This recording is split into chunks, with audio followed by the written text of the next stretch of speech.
नमस्ते दोस्तों, आप लोग कैसे हैं। आशा करता हूं दोस्तों आप लोग बहुत अच्छे होंगे। दोस्तों एसएसबी में हेड कांस्टेबल पोस्ट के लिए नोटिफिकेशन जारी कर दिया गया है। संपूर्ण डिटेल्स हम आपको बताने वाले हैं, कौन कौन फॉर्म को भर सकता है, आपका क्वालिफिकेशन क्या क्या इसमें सवाल पूछा जाता है, मतलब ए टू जेड सरल भाषा में सारा आपको जानकारी देते हैं। देखिए दोस्तों, सबसे पहले टोटल आपका 914 पोस्ट पे ये वैकेंसी है। अप्लाई करोगे तो 100 रुपये आपका फी लगेगा।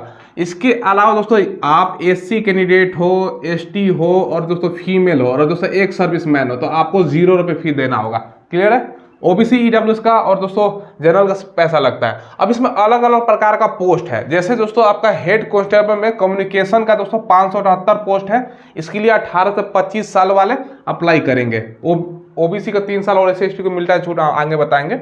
हेड कांस्टेबल आपका मैकेनिक का 296 पोस्ट है। इस पर केवल मेल अप्लाई करेंगे। 296 पोस्ट वाले यहाँ पे लिखा भी गया है मेल ओनली। 21 से 27 साल एज है। बाकी दोस्तों वेटनरी का आपका 23 पोस्ट है, 18 से 25 साल। और यहाँ पे देखो इलेक्ट्रीशियन का 15 पोस्ट हो गया और दोस्तों स्टूवर्ड का 2 पोस्ट है। ठीक है, 18-25 ऐसे ग्रुप। अब ओबीसी है तो 3 साल का और एससी एसटी है तो 5 साल का एज में आपको छूट मिलेगा। जैसे 25 है तो ओबीसी का 30 हो जाएगा, 27 है 25 है तो 28 हो जाएगा, 27 है तो 30 हो जाएगा। एससी एसटी को 5 साल अपने मतलब कैटेगरी के अकॉर्डिंग। अब देखो ठीक है, सबका दोस्तों अलग अलग क्वालिफिकेशन था। कोई 12 था तो कोई अलग अलग था, तो सबको हम आगे बताएंगे वीडियो में, पूरा ध्यान से देखिएगा। देखो अप्लाई कब होगा दोस्तों, आप लोग पूछेंगे। देखो शॉर्ट नोटिफिकेशन अभी आया हुआ है। जहां तक मुझे लगता है ना, ये संडे को दोस्तों वैकेंसी आ जाएगा। 14 तारीख की संभावना है, क्योंकि संडे को वैकेंसी आता है। इंप्लॉयमेंट न्यूज में ये खबर दे दिया जाएगा। ठीक है, तो ये दोस्तों आपका आज हो गया 10 तारीख। ठीक है, तो 14 तारीख को ये वैकेंसी आपका आ जाएगा। ठीक है, तो यहाँ पर जहां संभावना है 14 मई को ये वैकेंसी आपको देखने को मिलेगा। अब दोस्तों एज कब से काउंट होगा, अप्लाई के लास्ट डेट से लिखा गया है नोटिफिकेशन में, आपको आगे दिखाऊंगा। जो एज काउंट होगा ना, तो लास्ट डेट अब दोस्तों फॉर्म जब सबमिट करने का लास्ट डेट, ठीक है, अब दोस्तों अप्लाई का यानी लास्ट डेट क्या रहेगा, हो सकता है 13 मई रहे या 14 जून रहे। एक महीना 13 या 14 जून तक आपका लास्ट डेट हो सकता है। क्लियर है। अब सैलरी इसमें स्टार्टिंग जो मिलेगा ना, वो दोस्तों 30,000 प्लस मिलेगा। मिनिमम बता रहा हूँ, अलाउंस जोड़ोगे तो 30 प्लस ज़्यादा चला जाएगा। ठीक है, 35-40 के बीच में आपका सैलरी चला जाएगा। मिनिमम बता रहा हूँ दोस्तों, इतना आपको सैलरी मिलेगा ही मिलेगा। सारा कुछ देख लिया। देखिए दोस्तों, इसमें सिलेबस क्या पूछेगा, आप लोग पूछोगे ना, तो देखो सिलेबस में दोस्तों आपके सबसे पहले 100 क्वेश्चन पूछेगा। ठीक है, 100 क्वेश्चन 100 मार्क्स का। ठीक है, 2 घंटे का समय होता है। इसमें ध्यान रखिएगा, निगेटिव मार्किंग नहीं होती है। ठीक है, नो निगेटिव। अब आपको पूछेगा क्या ना, तो आपको बताता हूँ। देखो सबसे पहले जीके से दोस्तों आपका 25 क्वेश्चन, मैथ से दोस्तों आपका 25 क्वेश्चन, रीजनिंग से आपका 25 क्वेश्चन और दोस्तों हिंदी या दोस्तों इंग्लिश ऑप्शनल होता है, इससे 25 क्वेश्चन। ठीक है, तो चारों सब्जेक्ट से 25-25-25 क्वेश्चन पूछा जाता है और 100 क्वेश्चन हो गया, 100 मार्क्स, 2 घंटे का समय और नो निगेटिव होता है। ये ध्यान रखिएगा। ठीक है, ये दोस्तों आपने सिलेबस देख लिया। सिलेबस तो दोस्तों आप लोगों ने देख लिया। अब इसकी तैयारी आपको कहाँ से करनी है, इसके लिए आपको बुक लेना है चक्षु पब्लिकेशन का।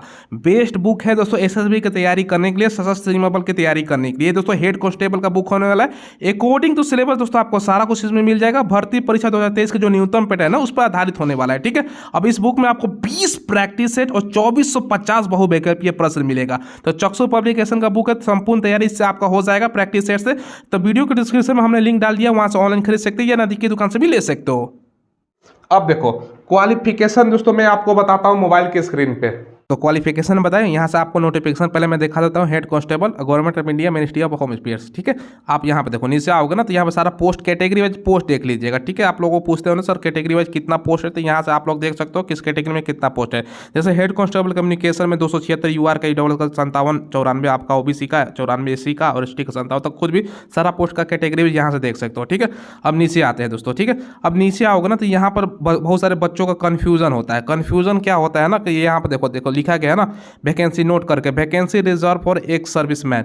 अब यहाँ पर कंफ्यूजन ये है ना बच्चों का कि भैया ये तो वैकेंसी एक सर्विसमैन के लिए रिजर्व है। नहीं, ध्यान समझो, यहाँ पे लिखा गया है ना, देखो vacancy reserve for ex serviceman will be filled by non ex service candidate. यानी जैसे हम लोग जैसे candidate if eligible ex serviceman candidate not are available. अगर एक सर्विसमैन कैंडिडेट अवेलेबल नहीं होता है तो दोस्तों आप लोग आराम से इसमें पार्टिसिपेट कर सकते हो। और सभी को फॉर्म दोस्तों भरवा रहा है इसीलिए ना, क्योंकि एक सर्विसमैन का मान के चलो दोस्तों 1000 सीट होता है ना, तो 1000 में से 50-60 एक सर्विसमैन पहुंच ही नहीं पाता। अब आप ही सोचो, जो पहले से एक सर्विसमैन है वो दोस्तों क्या यहाँ पर जाएगा, यहाँ पर ये सब काम करने जाएगा, उसको ऑलरेडी पेंशन आ रहा है, ठीक है, या दोस्तों बैंक में आसानी से चला जाएगा, या दोस्तों स्टेट गवर्नमेंट खासकर बिहार में दोस्तों 112 नंबर गाड़ी चलता है ना, तो उसमें ड्राइवर का वैकेंसी एक सर्विसमैन के लिए डायरेक्ट जाओ, डिग्री दिखाओ, हो जाता है, फिजिकल वगैरह नहीं होता है, ठीक है, कम पे रिजल्ट ही हो जाता है। तो ये सब में नहीं जाने वाला, जो एक सर्विसमैन है इसे एक सर्विसमैन की सीट नहीं भरता है, इसलिए दोस्तों यहाँ से कंफ्यूजन नहीं होना है, ठीक है। तो एक सर्विसमैन हमेशा दिया रहता है, लेकिन एक सर्विसमैन के लिए सीट नहीं भरता, इसलिए नॉर्मल कैंडिडेट को भी भरवा रहा है। क्लियर है यहाँ से, तो कन्फ्यूजन दूर रखिएगा। अब देखो इसमें सैलरी आपका 25-81 मिलेगा, मिनिमम 30,000 प्लस मिलेगा। अब आपका क्वालिफिकेशन क्या चाहिए, देखो हेड कांस्टेबल कम्युनिकेशन में सबसे ज़्यादा पोस्ट है, इसमें आपका 12th में दोस्तों आपका साइंस मांग रहा है, तो 12वीं में साइंस है, साइंस में कहने का मतलब आपका फिजिक्स केमिस्ट्री मैथ एक सब्जेक्ट है, पीसीएम सब्जेक्ट वाले भर सकते हो, ठीक है। अगर आपका मैथ फिजिक्स मतलब साइंस नहीं है तो आपने डिप्लोमा कर रखा है इलेक्ट्रॉनिक में, कम्युनिकेशन में, कंप्यूटर साइंस या आईटी में, तब भी भर सकते हो, तो दोनों में से कोई एक होना चाहिए। अब देखो वेटनरी वाला थोड़ा सा दोस्तों 12 में साइंस मांग रहा है, साथ में दोस्तों आपका बायोलॉजी सब्जेक्ट होना चाहिए। और दोस्तों यहाँ पे देखो 2 साल का डिप्लोमा का प्रोसेस यहाँ पे वेटनरी में मांग रहा है, ये सब आप लोग पढ़ सकते हो, ठीक है, इसके लिए एक्सपीरियंस।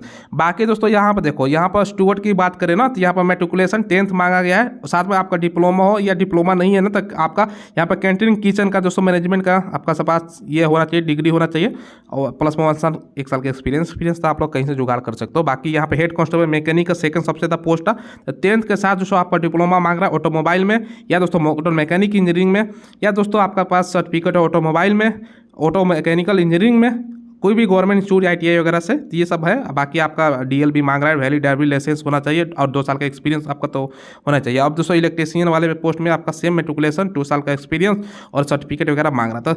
आपको मैं क्या कहूँगा, यहाँ पर ध्यान से समझो, यहाँ पर सबसे ज़्यादा पोस्ट किस में, हेड कांस्टेबल कम्युनिकेशन 578 इसी में पोस्ट है, ठीक है, और सबसे ज़्यादा बच्चा इसमें अप्लाई करेगा, और इसके लिए ही नॉर्मल क्वालिफिकेशन है 12th पीसीएम से, फिजिक्स केमिस्ट्री मैथ से, तो इसमें अप्लाई कर सकते हो आप लोग, ठीक है। अब दोस्तों फिजिकल के बारे में ध्यान से समझिएगा, आपका जो फिजिकल वगैरह है ना वो कैसा होगा, फिजिकल में बता देता हूँ। सबसे पहले अगर आप बात करें ना मेल और फीमेल का, ठीक है, तो ध्यान से समझिएगा। सबसे पहले मेल का जो रनिंग होगा ना 1.6 किलोमीटर का मेल का रनिंग है, समय की बात करें तो 6 मिनट 30 सेकंड का समय मिलेगा।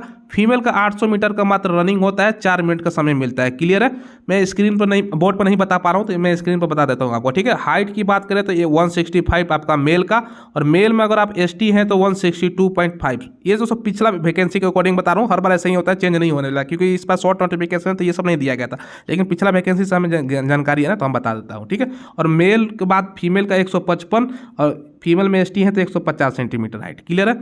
अब चेस्ट केवल मेल को मांगता है 77 मिनिमम होना चाहिए, और 5 आपको फुलाना होता है, और एसटी है तो 76 और 5 फुलाना होता है, ठीक है। अब देखो इसमें दोस्तों आपका सिलेक्शन प्रोसेस क्या होता है ना वो भी बता देता हूँ। पहले आपका फिजिकल होगा, उसके बाद दोस्तों आपका रिटेन होगा, उसके बाद स्किल टेस्ट, और उसके बाद डीबी और मेडिकल होता है। स्किल टेस्ट कहने का मतलब क्या है, हेड कांस्टेबल का पद है तो आपका टाइपिंग होगा। टाइपिंग अगर इंग्लिश में करना चाहते हो तो 35 वर्ड पर मिनट, और हिंदी में करना चाहते हो तो 30 वर्ड पर मिनट आपका टाइपिंग का स्पीड होता है। तो ये दोस्तों हमें सारा आपको इन्फॉर्मेशन दे दिया, ए टू जेड जानकारी दे दिया, ठीक है। देखिए दोस्तों क्वालिफिकेशन देख लिया, और दोस्तों सारा कुछ देख लिया।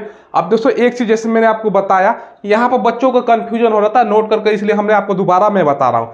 वैकेंसी जो है ना लिखा गया क्या है दोस्तों, रिजर्व फॉर एक्स सर्विसमैन। इसका मतलब क्या, जो जनरल का बच्चे हैं, जनरल वाले ओबीसी वाले, ये नहीं अप्लाई कर सकते, मतलब एक सर्विसमैन छोड़कर अप्लाई नहीं कर सकते, बिल्कुल कर सकते हैं दोस्तों। बिल्कुल कहने के मतलब क्या है ना, ये वैकेंसी लिखा गया भैया रिजर्व फॉर एक्स सर्विसमैन। अब एक सर्विसमैन जो है उसका दोस्तों आप लोग देखो ना उतना सीट भरता है। जैसे बिहार पुलिस का एग्जांपल लेते हैं, बिहार पुलिस में कोई भी वैकेंसी आता है ना, जैसे 10,000 पोस्ट पे वैकेंसी आई बिहार पुलिस कांस्टेबल का, उसमें दोस्तों आप लोग देखते होंगे ना, होम गार्ड के लिए 50% सीट जो होता है ना, होम गार्ड के लिए 50% सीट रिजर्व होता है। तो क्या होम गार्ड वाले सभी बच्चे, मतलब होम गार्ड वाले सभी कैंडिडेट आते हैं? नहीं, मुश्किल से 500-600 कैंडिडेट ही हो पाते हैं होम गार्ड में जो ऑलरेडी ड्यूटी कर रहे हैं। रिजर्व तो होता है सबके लिए, लेकिन इतना मतलब जुटते नहीं है।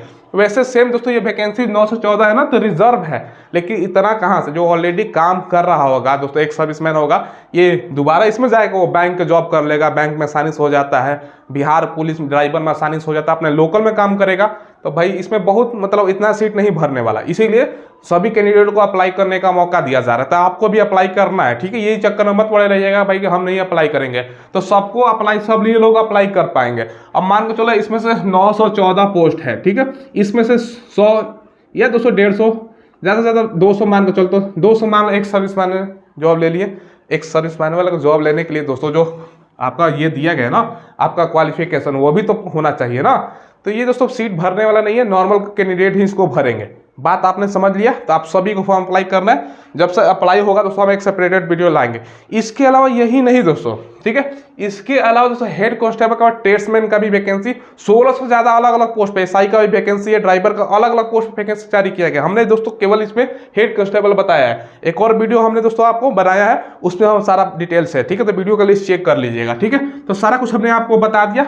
अब काम क्या होगा ना, हेड कांस्टेबल का काम आपका पोस्ट के अकॉर्डिंग, इलेक्ट्रीशियन का काम इलेक्ट्रीशियन से जुड़ा हुआ, मैकेनिक का मैकेनिक क्या करता है भैया, रिपेयरिंग के काम वगैरह हो गया, कम्युनिकेशन बातचीत, ये सब होता है ना, काम होता है। समझ गए आप लोग दोस्तों।